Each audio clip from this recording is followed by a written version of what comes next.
Asambleísta Fernando Bustamante. Señor presidente, señores asambleístas, me permito tomar la palabra para hacer otra reflexión general que me parece pertinente una vez que la lectura de algunos de los artículos que se presentan en el proyecto, en el informe, justamente denotan también algunos problemas conceptuales. Por ejemplo, quiero referirme al artículo 357 que tiene que ver con el terrorismo. No podemos legislar sobre el tema sin tomar un cierto contexto de dónde surge la figura, cómo ha sido utilizada y quién impulsa el crear una figura abierta, un tipo penal abierto. Tenemos que tenerlo en cuenta para ser asimismo extraordinariamente precisos en el uso que vamos a hacer del término, porque de lo contrario crearíamos una situación extraordinariamente peligrosa en términos de las libertades públicas. El artículo 357, me permito solamente leer unas líneas, define el terrorismo como una actuación, se califica, que provoca o mantenga un estado de terror. Y a mi juicio, esa forma de redactarlo permite que el tipo penal quede absolutamente abierto. ¿Por qué? Porque el terror o el miedo son una condición subjetiva de quien lo sufre. Y lo que puede provocar terror o miedo en las personas es algo extraordinariamente relativo y difícil de juzgar. En el origen del término terrorismo, cuando se hacían estudios de seguridad, por lo menos en un inicio, hace 20, 30 años, se entendía que lo que definía la acción terrorista era la intencionalidad política de afectar el proceso democrático creando terror. Hay tantas cosas que pueden provocar terror. Pasan 5 personas vestidas de punks por la calle y el vecindario se aterra. Eso no los convierte en terroristas. Para hacer terrorismo se necesitan condiciones restrictivas, porque si no le estamos haciendo juego a la ideología imperial que ha tratado de desarrollar precisamente una figura de terrorismo tan abierta, tan absolutamente abarcativa, que permite precisamente la persecución implacable en el mundo entero de quienes merecen ser perseguidos por ello, como de quienes no merecen ser perseguidos por ello.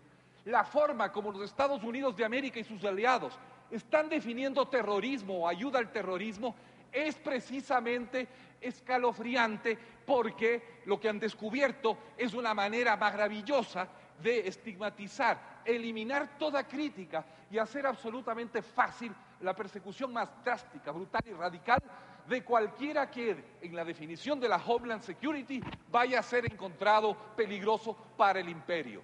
Nosotros como país, como Ecuador, no podemos caer en eso. El actual Código Penal, desgraciadamente, bajo la influencia precisamente de nuestra sumisión, de nuestro supino servilismo a los intereses que nunca más se vuelva a dar de los Estados Unidos en materia penal, también se ve ese supremo servilismo en el problema de la legislación antidrogas, de la legislación antilavado, de la legislación respecto a la privacidad de las transacciones financieras. Por lo menos en esto no seamos serviles.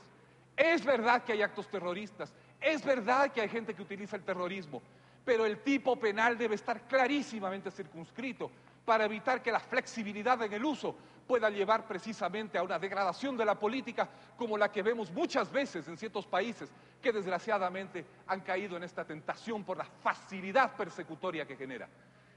Es necesario, y repito, el terrorismo está dado por la orientación, intención y estrategia de quien lo usa, no por el efecto en quien lo padece, porque eso es absolutamente subjetivo y absolutamente difícil de juzgar.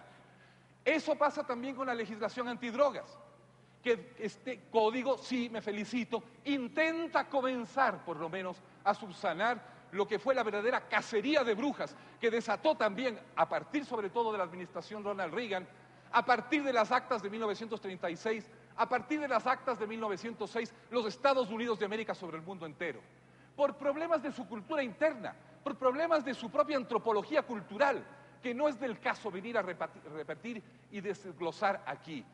Pero el efecto que ha tenido un siglo y algo de prohibición en el mundo entero, prohibición en escalada, porque empezó con la cocaína, siguió con la heroína y terminó con la marihuana, ha demostrado carecer de base científica, de ser contraproducente y de solo crear más males que aquellos que intenta subsanar.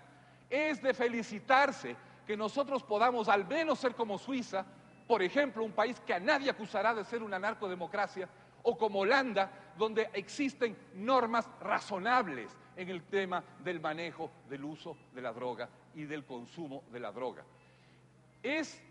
Nos llenan de terrores respecto a qué puede pasar con esto, pero ciertamente es un primer paso para cambiar el tema del ámbito donde no debe estar, que es el de la seguridad pública, al ámbito donde debe estar, que es el de la salud pública. Y mientras más refleje nuestro Código Penal y nuestras políticas públicas Terminó esa su tiempo, orientación, asambleísta. menos males vamos a tener que enfrentar como consecuencia de esta insensata guerra contra las drogas, desatadas desde 100 años en la época del auge de los prohibicionismos, a los que espero nunca más volvamos porque solo hacen daño. Gracias, señor presidente. Asambleísta Paco